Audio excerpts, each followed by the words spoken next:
National conference की तरफ से 7 रेजोल्यूशन पास किए गए हैं, जिनमें से मेन रेजोल्यूशन की बात करते हैं वहां पर स्पेशल स्टेटस और आपको ये भी बता दें कि स्टेटहुड को लेकर है। आपने देखा कि उमर अब्दुल्ला साहब ने बिल्कुल पहलगाम में जो बाइसरन अटैक हुआ था उसके बाद यहां पर एक दिन की स्पेशल असेंबली की बात करते हैं जम्मू कश्मीर में, वो रखी गई थी। लेकिन उसी के साथ साथ आपको ये भी बता दें कि जब उमर साहब की स्पीच हुई उन्होंने कहा कि मेरी सियासत इतनी सस्ती नहीं है कि मैं इसके बदले में कहूं कि भाई साहब आप जो है यहां पर स्टेटहुड को रिस्टोर कर दें। लेकिन अभी जो कल मीटिंग हुई जिसे जो है हेड किया डॉक्टर फारूक अब्दुल्ला ने, डॉक्टर फारूक अब्दुल्ला और उमर अब्दुल्ला जो है वो दोनों अपने पार्टी ऑफिस सुबह की बात करते हैं कश्मीर में पहुंचे, जहां पर उन्होंने वर्किंग कमेटी की जिस तरह से बात करते एक मीटिंग मुनक्कद की और डॉक्टर फारूक अब्दुल्ला ने उसे हेड किया। आपको बता दें कि डिप्टी सीएम सुरिंदर चौधरी भी इस मीटिंग में शामिल थे और तमाम बताया जा रहा है कि यहां पर तमाम लेजिस्लेचर भी शामिल थे। लेकिन कल जो 7 रेजोल्यूशन पास हुए जब वर्किंग कमेटी की यहां पर मीटिंग मुनक्कद होती है,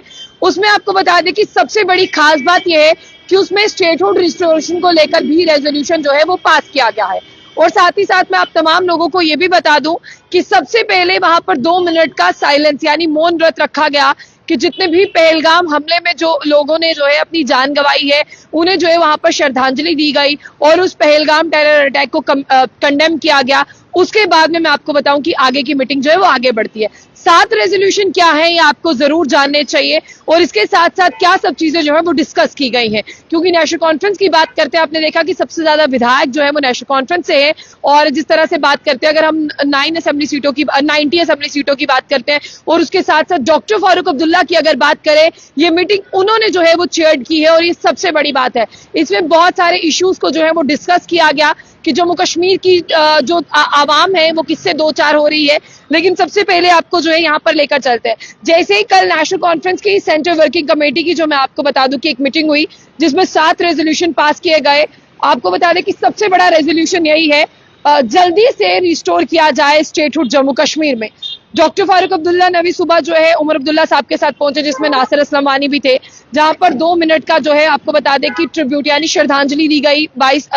अप्रैल की अगर हम बात करते हैं पहलगाम बाइसरन में जो है वो अटैक हुआ। उसके आगे सबसे पहले क्या कहा गया, यहाँ पर कंडेमिनेशन की गई। एक रेजोल्यूशन में यह भी था कि वायलेंस जो हुआ है उसके खिलाफ, और यह भी कहा जा रहा है कि अब दोनों देशों को जो है वो डायलॉग करना चाहिए। ये भी एक रेजोल्यूशन जो है वो पास हुआ है। तीसरे रेजोल्यूशन की बात करते हैं, यहाँ पर कहा जा रहा है कि जम्मू कश्मीर का जो स्पेशल स्टेटस है उसे लेकर भी यहाँ पर जो है कमेटी की बात करते हैं। उन्होंने यहाँ पर अपने अपने वोट दिए और इस कमेटी का जो स्पेशल रिस्टोरेशन था उसे लेकर था कि अब इसे स्पेशल स्टेटहुड दिया जाए यानी स्पेशल स्टेटस दिया जाए। और थर्ड था यहाँ पर जो है इमीडिएट रिस्टोर किया जाए स्टेटहुड। और यहाँ पर डायलॉग को लेकर यानी डॉक्टर फारूक अब्दुल्ला की बात करते हैं, उमर साहब की बात करते हैं, उन्होंने 4th रेजोल्यूशन ये पास किया है कि दोनों कंट्रीज के बीच में जो है वो एक डायलॉग होना चाहिए, क्योंकि जो पाकिस्तान ने लगातार सीज फायर वायोलेशन किया है उसकी वजह से पुंछ खित्ते की अगर हम बात करते हैं, पुंछ एरिया की बात करते हैं, पुंछ डिस्ट्रिक्ट की बात करते हैं, उड़ी की बात करते हैं, वहां पर लोगों को खासा नुकसान देखने को मिला है। और इसलिए ये कहा जा रहा है कि इस वायलेंस का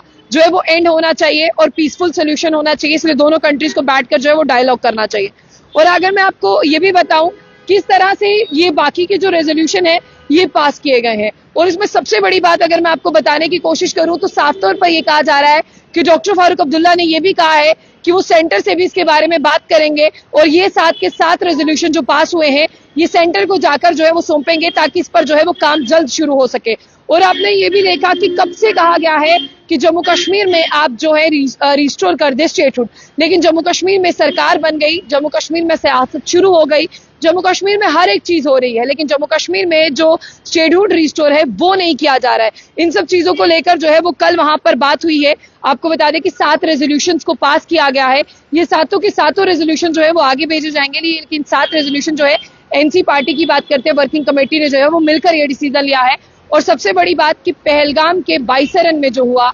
इसे लेकर जो है वो कंडेम किया गया और कहा गया कि अब दोनों कंट्रीज को बैठकर जो है वो डायलॉग करना चाहिए, क्योंकि जो पाकिस्तान की तरफ से सीज फायर वायोलेशन हुआ, पुंछ को बहुत नुकसान हुआ है, आप देखिए उड़ी को बहुत नुकसान हुआ है और लोग जो है वो बहुत ज्यादा परेशान हैं, लोगों के आशियाने तबाह हो गए। लेकिन कल लेफ्टिनेंट गवर्नर मनोज सिन्हा ने कहा कि जिन लोगों ने जान गंवाई है उनके परिवार वालों को गवर्नमेंट जॉब, और उमर साहब ने कहा था कि जिन लोगों ने जान गंवाई है उन्हें 10 लाख रुपए का मुआवजा। हालांकि परिवार इससे भी बढ़कर कुछ चाहता है, क्योंकि पैसों से ये चीजें पूरी नहीं होती, जॉब से ये चीजें पूरी नहीं होती। लेकिन फिलहाल ये 7 रेजोल्यूशन जो है वो नेशनल कॉन्फ्रेंस में पास किए।